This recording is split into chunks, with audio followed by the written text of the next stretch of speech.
The Sims 4 eco-lifestyle makes The Sims 4 trash, in a good way. The Sims 4 has tried to do eco-friendly in the past. Developer Max has tried with the Laundry Day stuff pack and then tried a bit harder with last year's Island Living expansion pack, but each time it's been pretty half-hearted.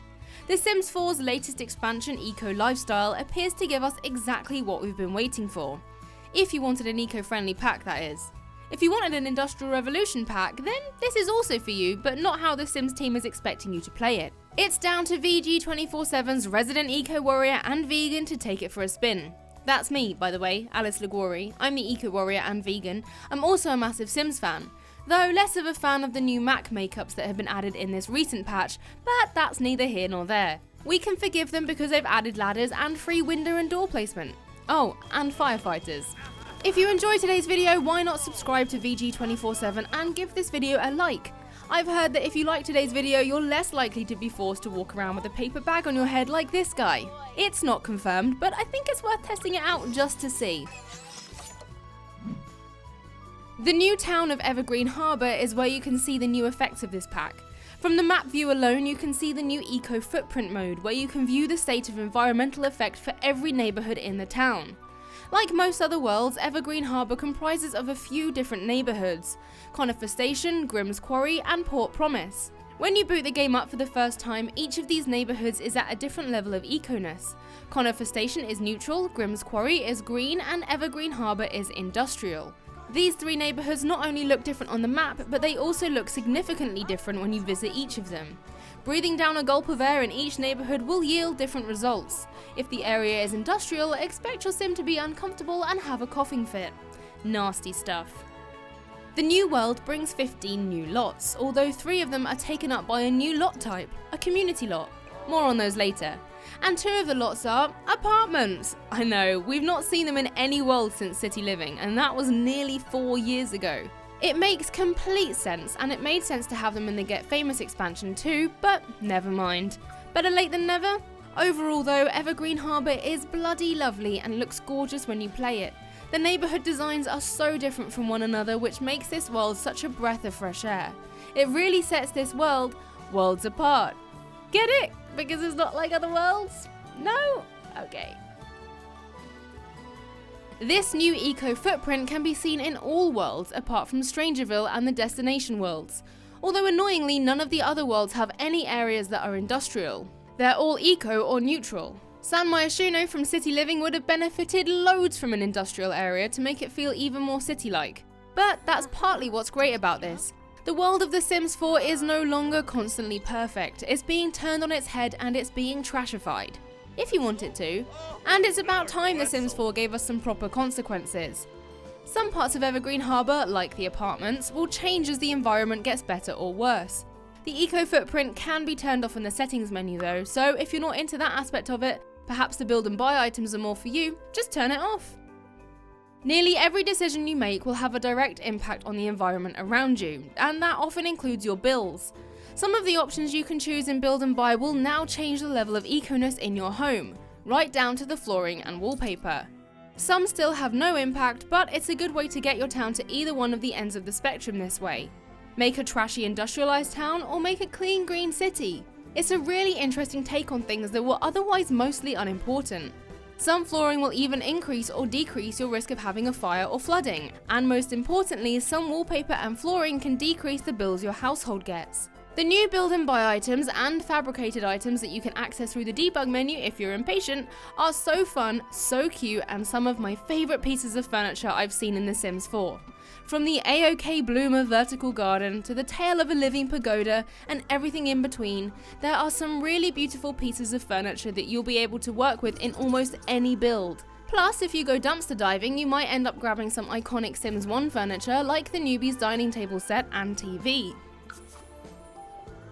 One of the best parts about Eco-Lifestyle is the new gameplay elements. I'll be honest with you, I've not really played The Sims in live mode for a very long time.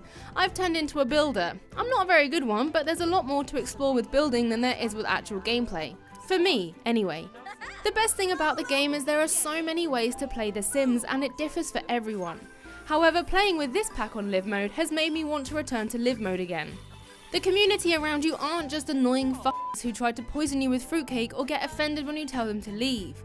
Instead, there's a good reason to be nice to people, and that's influence. You need influence points to pass different neighbourhood action plans, or NAPs for short. And this, just like the wallpaper you chose, has an effect on the state of the world. Some of these NAPs are things like looking after your water usage, making everyone wear paper bags on their heads, keeping Sims fit, free love, having consistently juiced, aka drunk, Sims, becoming self-sufficient, and more. There's also a new community space, one in each neighbourhood. It's a new lot type and it can change as your community votes. It starts off as a normal community space, which is usually mostly empty with a few useful items like the voting board or a recycler. But it can end up being a community garden, a makerspace, or a marketplace. Luckily for Evergreen Harbour, there are 3 of these, so you can have one of each. In old worlds, however, you might just want to decide on one. This can consistently change as people change their minds too, so make sure you spend your influence points wisely. Dumpster diving is a pretty big thing in eco-lifestyle, and for good reason. You can find trash, meals, deals, recyclables and compostables in there. It's great for Sims who want to get things for cheap, aka for free. Often the things you'll find will be scratched up and, well, trashy. You can also woohoo in there or take a nap should you be that way inclined. I won't judge you. It's a great way to keep Sims on a budget while decking out their new pad.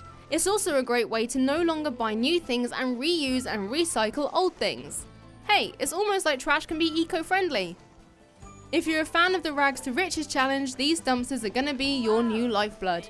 Sims can now also fabricate items made up of bits and pieces they find in the world. A lot of these new fabricated items are some of the best pieces of furniture I've ever seen in The Sims 4 too. I'm well impressed. I have very conflicting feelings about the creator sim in this pack.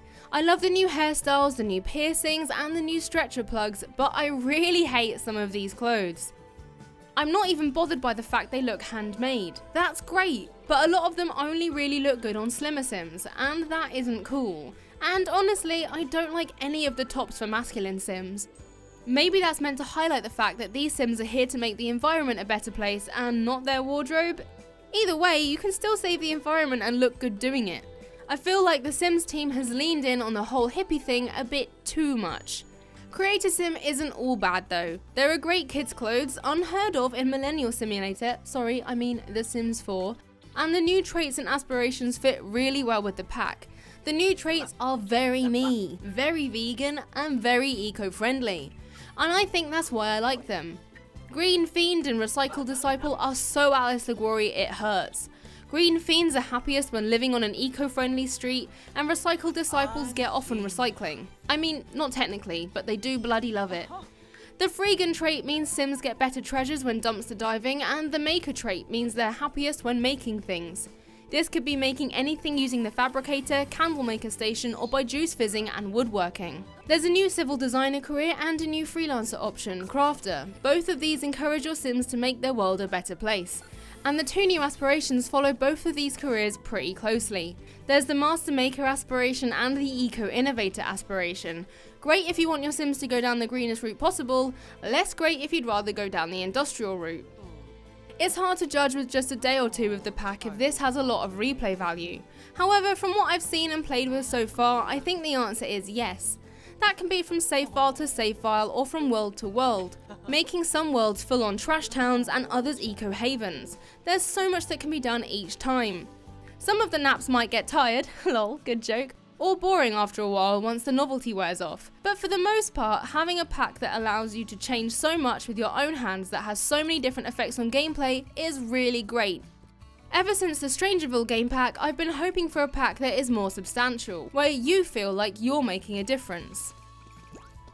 And there you have it, 7 reasons why I think the Sims 4 Eco Lifestyle expansion pack confirms The Sims 4 is trash. But the good kind of trash, the recyclable trash. It's about time we got a pack that actually adds some replay value to The Sims and does it while giving us absolutely amazing build and buy items. There are too many good things to list, but if you do a quick YouTube search, you'll find some build and buy overviews out there in the wild already. I do hope you enjoyed today's video. It's VG247's first ever Sims video, so if you enjoyed it, please do like it and then subscribe to the channel so I can try and pivot our content to pure Sims content. We cover a lot of different games on the channel, so do take a look through some of our other videos, and I'm currently streaming The Last of Us in the run up to The Last of Us Part 2. So check out those VODs while you're at it. Thanks for watching, and I'll see you soon.